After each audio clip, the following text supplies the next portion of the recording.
Ladies and gentlemen, welcome to C4-2. And holy crap, I have just a grab bag of problems for you.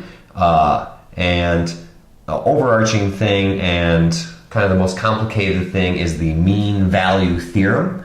And again, trying to show the connection between my glue-ins and the textbook. And my idea here is my glue-ins should be a supplement to the textbook. They go together. You carry your notebook and the textbook together, you have just a great math pack right there. Put those together. So the mean value theorem, we're going to talk about that today. And also we're going to have a preview to second semester where we do the opposite of the derivative. Oof, get ready. So just a grab bag of problems for you today. But first, it's obviously a beautiful day for math because I'm excited to start talking about the second semester of calculus where, it's really beautiful, much more visual, and we do the exact opposite of the derivative, which probably sounds pretty confusing to you right now. So the mean value theorem is intriguing in that it could prove that you were speeding if you were on a tollway. And you should definitely check out the warm-up that precedes this lesson because I give you a real-world example where math can prove if you were speeding on an interstate. So definitely want to pay attention to that warm-up, and you'll want to talk to a colleague about that. The mean value theorem says that if a function is continuous over a closed interval, AB, and is differentiable on that interval. So notice how continuous differentiable, from our niceness of curvometer from way back when, differentiable, that's like the best curve possible. That means it's continuous. That means there's no cusps, there's no corners. It's just a nice looking curve. Nothing too crazy. That means we can do math on it. So continuous differentiable. Then there's at least one point within the interval at which the instantaneous rate of change equals the average rate of change over the interval. And this is this idea of if at some point, if your average velocity over a distance on a tollway, for example, if your average velocity is above the speed limit, at some point you were speeding. Your instantaneous rate of change, your instantaneous velocity was above speeding. So you could be busted for speeding by the mean value theorem. And you should talk to a colleague about that setup, the mean value theorem. For this glue-in today, we're going to look at kind of some a dry example of the mean value theorem. So first off, number one, show that the function f of x equals x squared satisfies the hypotheses of the mean value theorem. So I'm going to draw just a little sketchy of x squared. So boom, boom, boom, 1, 2, 3, 4. So 0, 0, 1 squared is 1, 2 squared is 4. So on the interval from 0 to 2, here is our curve. So just, off the graph, just that portion of the parabola. And we're supposed to show that it satisfies the hypotheses of the mean value theorem. So the curve needs to be continuous. Yeah, that looks continuous. And we already know that we can plug in any x value into x squared. And it needs to be differentiable. Yep, I'm looking at this and I don't see any cusps or corners or anything like that. That is definitely differentiable. So we're good. We can use the mean value theorem. And we have this interval from 0 to 2. So supposedly at some point, the slope between the endpoints, so let's just draw a line through those endpoints. Supposedly the slope of this line between the endpoints is going to match the slope of a line at a single point along this curve. So boom, right there maybe, the slope is going to match the slope between the endpoints. Or maybe it's right here. Or maybe the slope right here matches the slope between the endpoints. Or maybe it's right here. The slope here matches the slope of the endpoints. Here, the mean value theorem does the calculation. The mean value theorem will show us where the slope at one point matches the slope between the endpoints. So that's what we're going to do in this problem right here. First, I'm going to collect my ingredients. So I know I need the derivative. So the original function is f of x equals x squared. And that means my derivative is f prime of x, 2x. And then my interval is from 0 to 2. So I'm just going to write out the mean value theorem. So the derivative at one point, the slope at one point, is equal to the slope between the endpoints. And that's what that is saying right there. So the mean value theorem is going to show us where on this curve does the slope equal the slope between the endpoints. So f prime of c, so that's the derivative at point c. So the derivative is 2x. So the derivative at c would be 2c. And then now I'm going to plug in, let's see, f of 2 minus f of 0, 2 minus 0. So I'm going to plug in those values into f. So 2c equals, let's see, 2 squared is 4. 0 squared is 0. 2 minus 0, continue. So now we're going to solve for c. 2c, let's see, 4, that's just going to be equal to 2, which implies c equals 1. Which means at x equals 1, the slope at that point equals the slope between the endpoints. So x equals 1. So let's go back to our graph. So at x equals 1 right here, let's see, that's looking terrible, but mathematically we know we're safe. So the slope at x equals 1, the slope of the tangent line right there is equal to the slope between the endpoints. So the mean value theorem applies. So that's the mean value theorem. And again, it could prove that you were speeding. So be careful. My suggestion, don't speed. Number 2 and 3, again, we have a grab bag of problems here. We're going to shift gears. On 4-1, we used analytic and graphical methods to determine the maximums and minimums of a graph. Today, I'm going to add some beef to your arguments. In 4-1, there was some hand waving. So we used analytic methods to find the critical points, but then we used the graph to show that that's a maximum or that's a minimum. And some students in class were like, well, Butenhoff, that doesn't make sense, or how do you know that it's a max or a min? I mean, isn't that process flawed because you're just looking at the graph? You're right. Today, I'm going to kind of fill in, I'm going to try to appease those arguments. So I'm going to show that we don't actually need the graph. We can use analytic methods the entire way to show that there's a max or a min. So let's get to it. So determine where f of x equals x squared is increasing and decreasing, and then any extreme values. So we have f of x equals x squared. And we're trying to find extreme values. So the process that we're going to do forever and ever and ever is take the derivative, and then we're going to set the derivative equal to 0.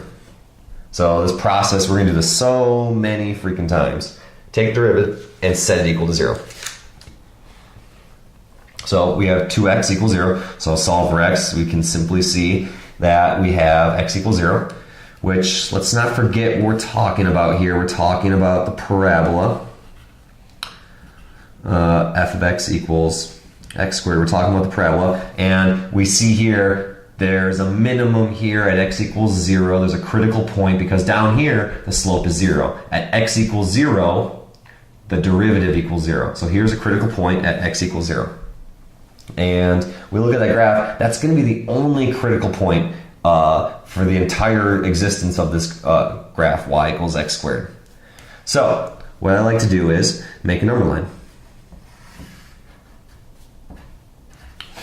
So, I'm off the graph. So at x equals 0, the derivative equals 0. That's a critical point. So last time we would put that information together. Oh, x equals 0, that's a critical point. Therefore, we look at the graph and we see that's a minimum. But students complained that, well, the graphing kind of makes this the whole process, I don't know, seem less genuine because, yeah, we see there's a minimum here. Why are we doing this analytic? So we can actually do the analytic methods and we don't even need the graph. So that's how the number line is going to come in. We know there's a critical point at x equals 0. What we want to show is that the slope is changing at x equals 0 because either the ant goes down, down, down, down, down, down, reaches a minimum, and then goes back up, up, up, up, that'd be a minimum, or the ant could go up, up, up, up, up, and then back down, down, down, down, that would be a maximum. So we can use calculus to show that this graph has a minimum at x equals 0. So if I plug in 0 into the derivative, we get 0. 2 times 0 is 0. I'm going to look at a point below or before 0, before this critical point 0. So I don't know, for example, f prime of 5. Oops, excuse me, negative 5. So I plug in negative 5 because that's before this critical point. So into that derivative, 2 times negative 5 would be negative 10. Negative. Using that information, we know before x equals 0, it's always decreasing. The slope is negative. Slope is negative. Slope is negative. Slope is negative. I can plug in anything before 0. 2 times negative 1, negative. 2 times negative 3, negative. 2 times negative 6,000, negative. It's always going to be negative back here. And then I plug in a point after or bigger than x equals 0. So for example, I don't know, 6. 2 times 6 is positive 12. It's always going to be positive to the right of 0. It's always going to be increasing. The slope is always going to be positive. The ant's walking uphill. So combining this information, I have a critical point at 0. And before and after, the slope switches. The ant's going down, down, down, down, stop, slope of 0, and then up, up, up, up. That's a minimum. So right there at x equals 0, we have a minimum, an absolute minimum. So then we would say the original graph is increasing on the interval from 0 to infinity, because from 0 to infinity, the slope is positive, the derivative is positive. It is decreasing then on the interval from negative infinity, I'm just using the number line here, from negative infinity to 0. And that's how we write that, increasing and decreasing. So let's look at another example. Page 2. Number 3, determine where blah blah blah is increasing and decreasing, and then find any extreme values. So number 3. So we have f of x equals x to the third power minus 4x. And again, we're going to do this process over and over and over and over. So we're going to take the derivative. So f prime of x, so power rule 3x squared minus 4. So there's our derivative. We're going to set it equal to 0. And then we're going to solve for x to find the critical points. So we'll do that work. Plus 4, 3x squared equals 4, divided by 3, divided by 3. X to the second power equals 4/3. Then we take the square root, and we would get x equals plus or minus the square root of 4/3. So we have two critical points at positive square root of 4 over 3 and negative square root of 4 over 3. So I'm going to use those critical points and construct a number line. Because while we do see there are critical points here, we need to use analytic methods to determine if that's a max or a min or nothing at those critical points, because again, there could be false positives. So negative root 4 over 3, positive root 4 over 3. Those are the critical points and the only critical points. So again, we're going to use this number line. This is the derivative number line. And we're going to see what's happening in these three different zones. So here, at these critical points, the derivative is equal to 0. I'm going to look in the zone between the critical points and see if the slope is positive, the derivative is positive or negative, and then do the same thing and look on either side and see if the slope is positive or negative. So first, start with the easy one, in between. So the derivative of 0. So I'm going to plug in 0 into my derivative function, which is, let's see, I need that. The derivative function is 3x squared minus 4, so I plug in 0 into that. So 0 squared, 0, 3 times 0, 0. 0 minus 4, negative. So the slope is negative there, between those critical points. And then I'm going to look for the derivative value after this critical point. So f prime of 5,000. And the reason I plug in a big number here is because it doesn't really matter, and I just want really big values. So check this out. 5,000, so I plug in 5,000. 5,000 squared is huge. Then times 3 is really big. And then minus 4. So we can see that's going to be positive. So therefore, it's always going to be positive over here. So plugging in big numbers really kind of illuminates the value of the derivative. It makes it easier to calculate, in my opinion. So then back here, I'm going to plug in, I don't know, negative 5,000. So let's see, negative 5,000. So I put negative 5,000 here. Negative 5,000 squared is a positive number because squared. And then times 3, so big old number. And then subtract a measly 4. It's negative back there. So, it's positive, excuse me. Positive number subtract measly 4 is positive. So now we can see that it's increasing. The ant goes up, up, up, up, up, stops, slope is 0, and then goes down, down, down, down. So that's a max. And then the ant's going down, down, down, down, decreasing, downhill, slope is negative, slope is negative, slope is 0, and then goes up, up, up, up. So slope of 0, slope is negative, slope of 0, slope goes up. That means this is a minimum. So we can put that all together. We have a max here, we have a min here, and then it's increasing. The graph is increasing from negative infinity to negative, root 4 over 3. I want a bracket around that.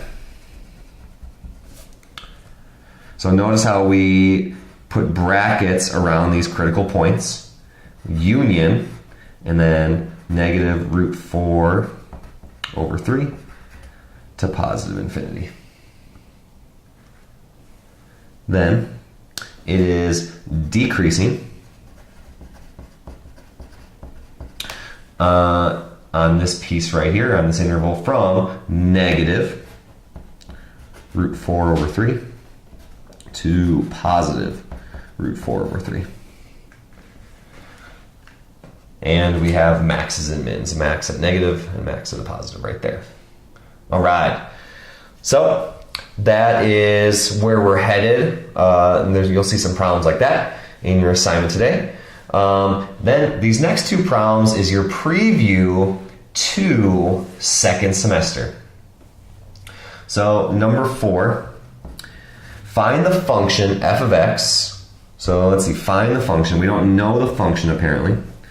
So find the function whose derivative is, we know the derivative is sine of x, and the derivative graph passes through the point 0, 2. Or sorry, the function f of x passes through 0, 2. So the derivative is this, and the graph of the original function passes through 0, 2. So we know the derivative, and we're trying to work backwards to the original function. And this is what we're going to be doing in second semester. Here's your kind of taste of that, and don't forget, that's called scaffolding. It's a teaching technique.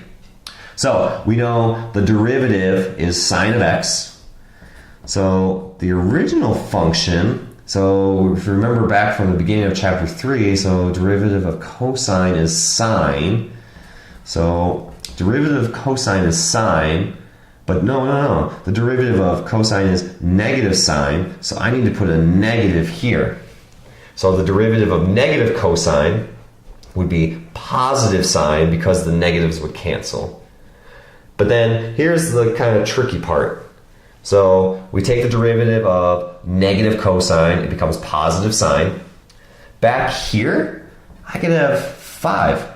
The derivative of 5 would be 0, and then it's gone. The derivative of 6 would be 0, it's gone. The derivative of 7 would be 0, it's gone.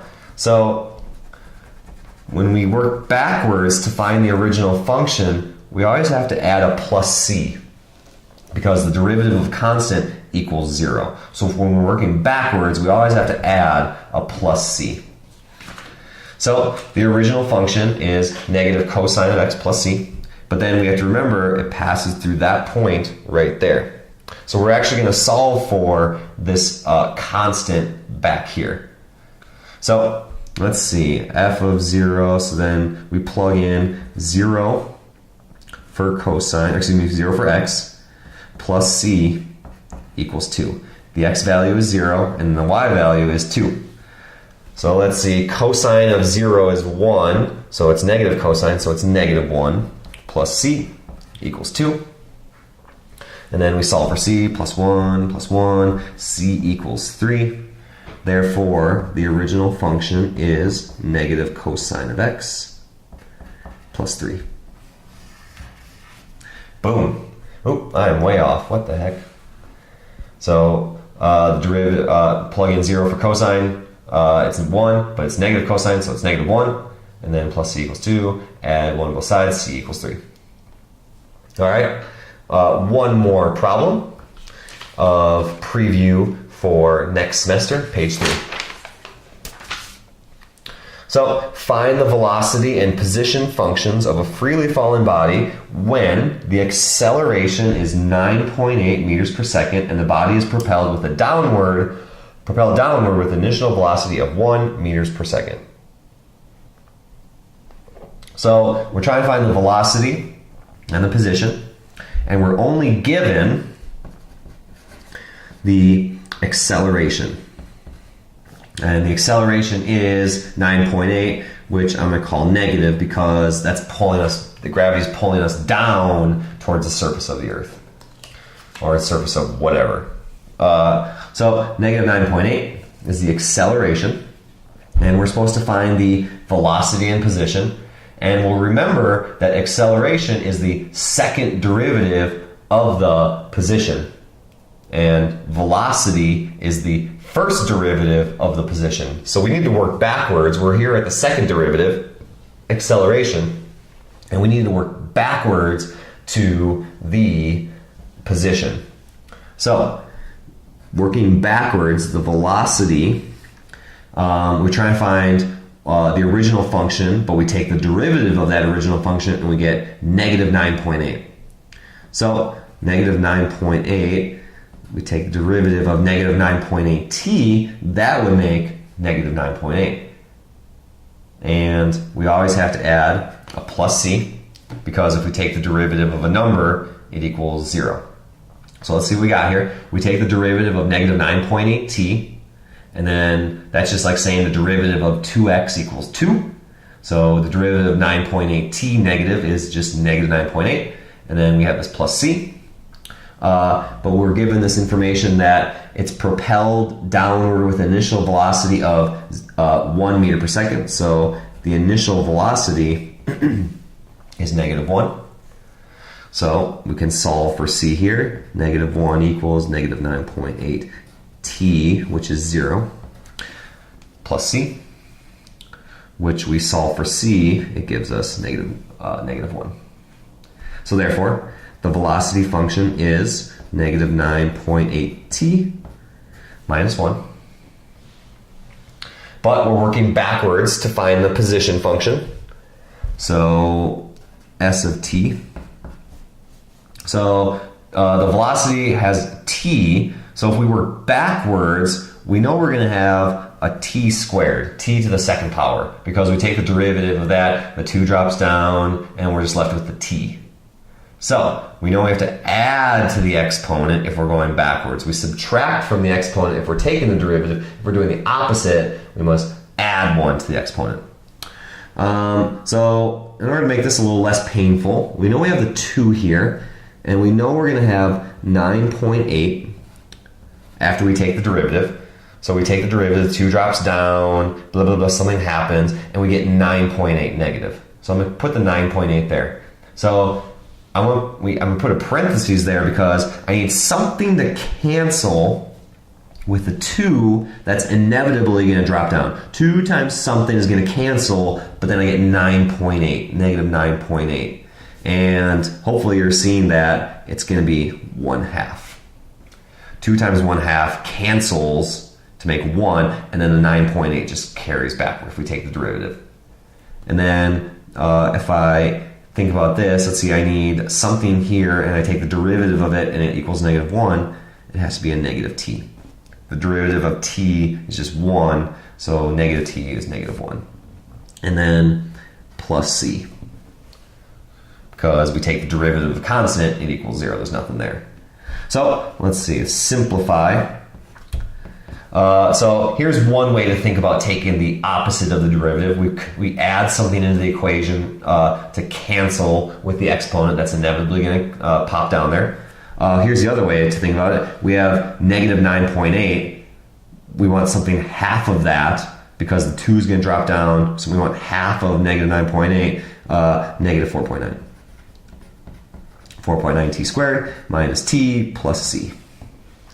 And then if I look back at the problem, I need to see if there's any information about an initial position, and there's nothing about an initial position. So the initial position is just 0. So if I solve for that, negative 4.9, 0 squared minus 0 plus c, that just means c equals 0. So therefore, the position function is negative 4.9 t squared minus t. Boom, there is your preview to second semester and just a grab bag of problems for C 4-2. Enjoy.